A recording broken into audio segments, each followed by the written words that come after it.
मैं सब जगह हूँ, तो कहीं ऐसा तो नहीं है। तो ये तो सब कुरान कह रहा है। बात ही गुप्त मैं ईश्वर शुरू हो रही है। मेरा गुप्त विषय नहीं हो रही है। ये उजागर करते हो, ज्यादा नहीं है, सब भगवान ही तो कहीं राधा जी है। पुराण में भगवान शंकर स्वयं कह रहे हैं पार्वती जी मेरे को आज्ञा नहीं है, इसीलिए तो पूरा करिए। इसीलिए कहा हमने बार वासियों ने कि प्रदीप मिश्रा की हैसियत नहीं है राधा जी पर बोलने की, देखिए, चाहे प्रदीप मिश्रा हो, चाहे प्रेमानंद जी हो, या और कोई जो इस प्रकार की प्रेमानंद जी बहुत पीछे आए हैं। ये प्रतिशील देवालय में आपके साथ देशवासियों का बोल रहा है, आप प्रेमानंद जी को जोड़ा जा रहा है। प्रेमानंद जी साहब के महाराज जी इस बात का उदाहरण दूंगा मैं आपको। आप एक बात बताइए, आपके घर में साधारण वस्तु है, उस वस्तु को आप आंगन में पटकते हैं। आपके घर में रुपया है, आप लॉकर में रखते हैं। आपके घर में सोना चांदी है, आप उसकी सुरक्षा करते हैं। आपके घर में हीरे मोती आप डाल बैठाएंगे। किशोरी जी तो भगवान की वो आराध नहीं सकती है, उस सब के आगे प्रकट होने की वस्तु नहीं है। प्रगति के शास्त्रों में शक्ति है भगवान के हृदय में, उसको जनमानस क्या समझेगा?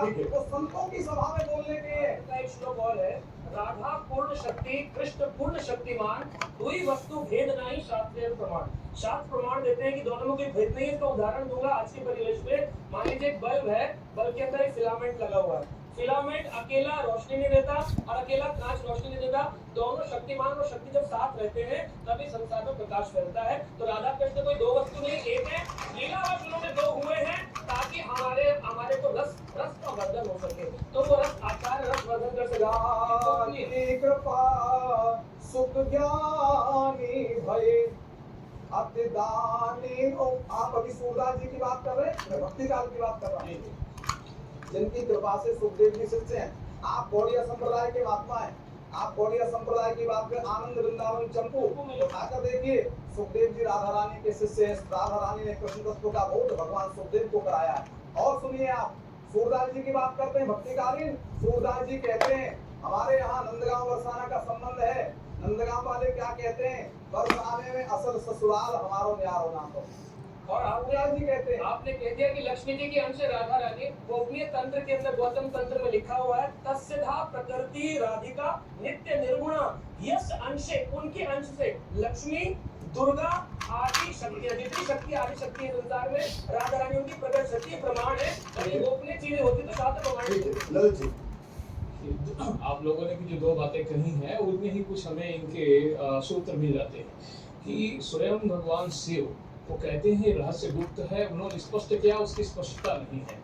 दूसरी बात, यदि हमें राधा जी को राधा जी के रूप में, शक्ति के रूप में, आह्लादनी शक्ति के रूप में स्वीकार करने में किसी को कोई समस्या नहीं, यही उनका मुख्य स्वरूप है। किंतु उनको व्याहता हम यदि सिद्ध करेंगे तो फिर वो भगवान श्री कृष्ण वहां से जब मथुरा से चले गए हैं या द्वारका, तो राधा जी नहीं गई हैं, तो परित्यक्ता भी आप नहीं कह सकते, आजीवन यही रह गई हैं। और फिर कहाँ रह गए? तो उनको व्याहता उन दोनों का, भगवान कृष्ण और राधा जी का दाम्पत्य जीवन स्थापित नहीं किया जा सकता है। ऐसे स्रोतों की बहुत कमी है। यदि हम मनुष्य की तरह से जेंडर स्पेसिफिक देखें, 10 साल जेंडर स्पेसिफिक देखते हैं तो लेकिन जो ईश्वर है, ईश्वर की जो आध्यात्मिक स्वरूप है, हमें वही मानना पड़ेगा। आध्यात्मिक शक्ति के रूप में भगवान ईश्वर की आध्यात्मिक शक्ति के रूप में हमें उन्हें स्वीकार करना पड़ेगा। कुछ विद्वान ये कहते हैं कि रुक्मणी ही राधा है और दोनों लक्ष्मी का अंश है।